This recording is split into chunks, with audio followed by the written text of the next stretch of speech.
வணக்கம் நண்பர்களே, அனைவருக்கும் வணக்கம். மிக முக்கியமான ஒரு தகவல் ஒன்றை நம்ம இந்த வீடியோவில் பார்க்க போகிறோம் நண்பர்களே. சற்று முன்பு இடைத்தேர்தல் திடீரென வந்த ட்விஸ்ட் கடைசி நேரத்தில் பெரும் மாற்றத்தை பார்த்தீங்கன்னா ஏற்படுத்துகிறதா, இதை பற்றித்தான் இந்த வீடியோவில் நம்ம A to Z பார்க்க போகிறோம் நண்பர்களே.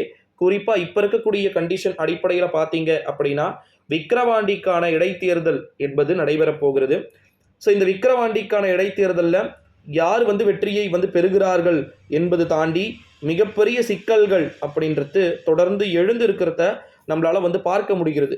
இந்த ஒரு சூழ்நிலையில தான் விக்கிரவாண்டியில் தேர்தல் அலுவலரை மாற்ற வேண்டும் அப்படின்னு சொல்லிட்டு எதிர்க்கட்சிகள் தொடர்ந்து அவர்களுடைய அடுக்கடுக்கான புகார்களை எழுப்பி கொண்டிருக்கிறார்கள். உண்மையில மாற்றி தான் ஆகணுமா, அதற்கான காரணங்களும் வாய்ப்புகளும் சாத்தியக்கூறுகளும் அதிகமாக இருக்கா அப்படின்னு கேட்டிங்கன்னா, இடைத்தேர்தலை பொறுத்த வரைக்கும் கடைசி நேரத்தில் கூட பெருமளவு ட்விஸ்டுகள் ஏற்படுவதற்கு வாய்ப்புகள் இருக்குது.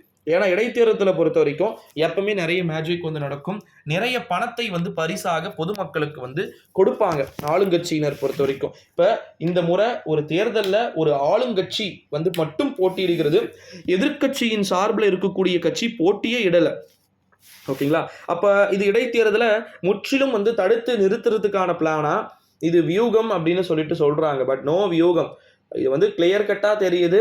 பிஜேபியையும் பாட்டாளி மக்கள் கட்சிக்கும் நல்ல வாக்கை பெற வேண்டும் அப்படின்னு சொல்லிட்டு தேமுதிகவின் வாக்குகளும் அனைத்திந்திய அண்ணா திராவிட முன்னேற்ற கழகத்தின் வாக்குகளும் அப்படியே 20-25% வாக்குகள் எடுப்பாங்க. கண்டிப்பாக ஒரு 40,000 ஒரு 20,000 25,000 ஓட்டு கூட யாருக்கு போகும்ன்றது இங்கே மிக முக்கியமாக பார்க்கப்படுது.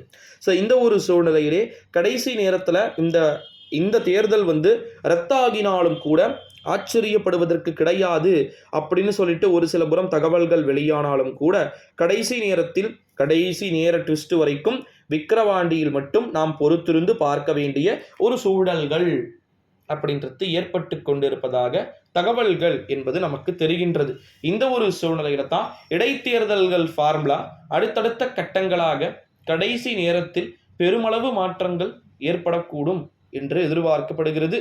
இந்த ஒரு சூழ்நிலையில தான் அடுத்தடுத்த கட்ட தேர்தல்கள் இங்கு மிக முக்கியத்துவம் வாய்ந்த தேர்தல்களா பார்க்கப்படுகிறது அப்படின்னே சொல்லலாம். ஸோ இப்போ திமுக இந்த தேர்தலில் ஒரு மிகப்பெரிய ஒரு விக்டரியை பெறுவதற்கு கூட வாய்ப்புகள் இருக்கலாம் அப்படின்னு சொல்லிட்டு எதிர்பார்க்கப்படுகிறது நண்பர்களே.